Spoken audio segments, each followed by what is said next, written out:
Hi everyone, thanks for joining me on Photo Tutorials. In this tutorial I'm going to show you how to use Photoshop's HDR Toning software that's built into it. If you have any images like this, what we've got on screen, which was taken on low light, and you want to try and add a little bit more detail in there, it's worth giving a go, this HDR Toning software. I'm going to show you how to go about making some settings. First of all, we go to Image, we go to Adjust, and if we look down here we'll see the HDR Toning tool. We click on that, and what it'll do is it'll automatically load its presets up onto your image. Obviously those will, as you can see, they're going to need to be altered because they're a bit too much. So basically what I'm going to do is I'm just going to take some of these settings down.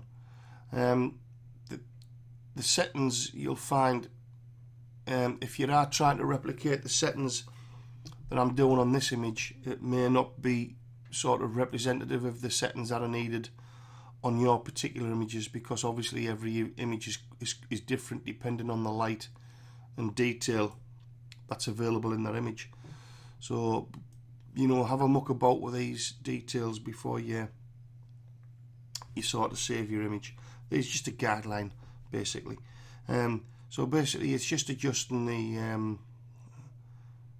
the gamma, the detail, the exposure, what have you, and adjusting the amount of pixels, the radius of pixels that it sets on the adjustments.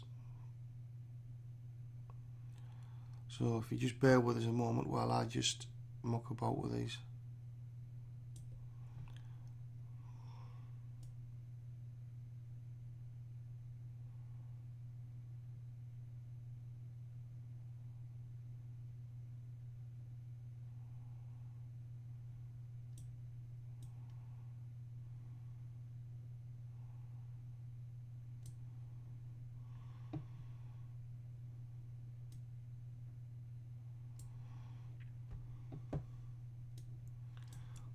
Try and retain some of that shadow, not bleed it out as well.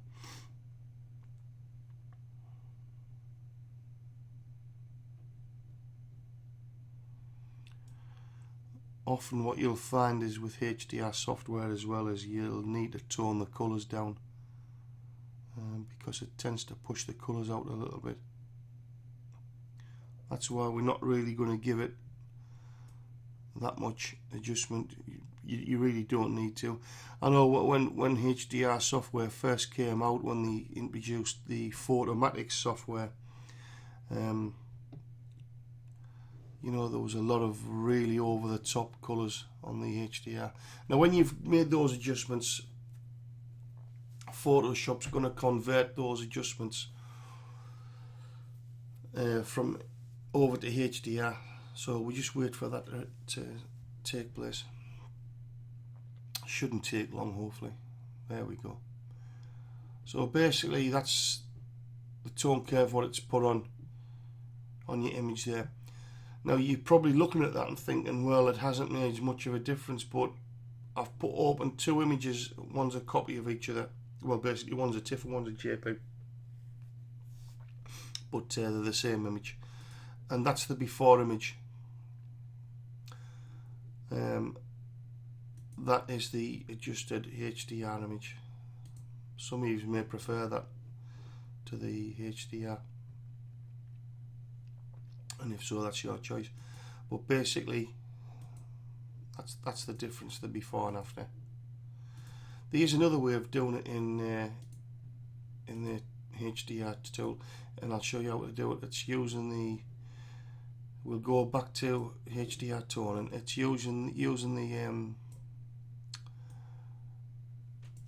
the exposure and the gamma, where you've got this method here where it says local adaptation. We change that to exposure and gamma. Let's have a look. That's the wrong way. And when you come into this method with the exposure and gamma method, the adjustments have to be really careful, because you just make a little touch on that slider and it shoots up.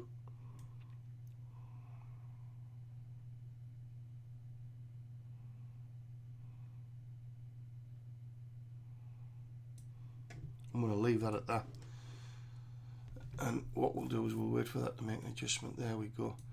Again, quite subtle, probably not as much as the other one, but as you can see it's brought out the detail on that nighttime shot. And it's worth dragging some old images out which you think are sort of no good. You know, you might have taken some low light shots yourself and there's not much detail in them, but all I'll say is before you throw them out, try running it through the HDR tool in Photoshop.